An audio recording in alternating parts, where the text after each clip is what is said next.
What an amazing year it was for Atlanta last year. They came roaring back in the second half, took out the Astros in 6 games. The last back-to-back World Series champs, they were back-to-back-to-back. 98, 99, and 2000. The Yanks, Blue Jays did it before that. As we bring it back inside Studio 3 with Alex and Chris. I am Fran. Chris, I'm going to go to you first here.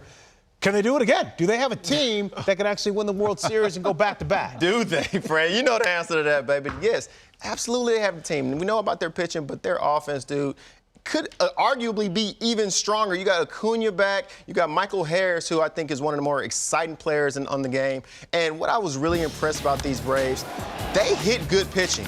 Watching that series against the Mets, against Scherzer, against DeGrom, against Bassett, and seeing what Swanson was able to do, seeing what Olsen was able to do, showing off that they can hit the best pitchers. We don't need just some lollygag guys on the mound. If you put whoever you want to out there, we can hit the ball out of the ballpark with anybody in the game. Michael Harris, one of the more exciting guys. He literally does everything. Hits the ball all over the yard. You see this in a young guy. He can hit in the 3-hole. He can hit in the 8-hole. No matter what you do with him, he's ready to step up in a big situation. And this lineup right here, literally, I feel like nobody, you can't be stopped. If one guy is off, the next guy can pick you up. 37-14, Alex, in their last 51. And they literally hunted down the Mets and then finally sweeping New York in that final season for them. Those two teams during the regular season, they then jumped into that top spot. What do you think? I mean, offensively, rotation, bullpen. No, they're one of the most complete teams in the playoffs right now and in baseball, and they've shown that.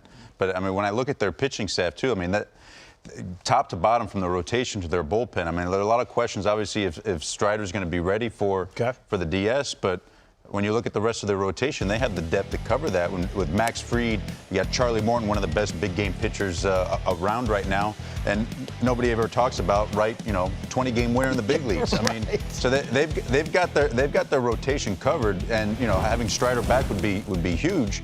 But they got guys that can cover that as well. And when you look at their bullpen, I know there were some question marks about Jansen going down the stretch, but Snickers said, no, this is my guy. And he's proven that right and kind of quieted the naysayers down over these last few weeks and gotten some things right.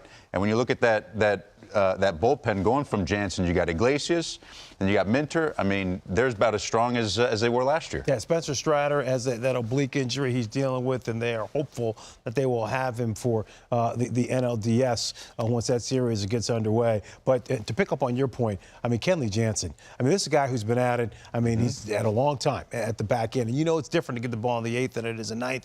He looks like he's kind of found some extra juice back to the old Kenley days. And I think that's really good for him. Luckily for Kenley, he's had 2 managers that have both shown that they can put trust in him in big situations, going from the Dodgers over here in Atlanta. Snit's done a great job with him. He trusts him in these big spots. But even if he doesn't have his best stuff going, the rest of that Braves bullpen has been able to step up in big situations. They were just freshly in the World Series last year. So you don't have to worry about the nerves and the anticipation getting to these guys, anxiety getting to these guys. They're ready for this moment.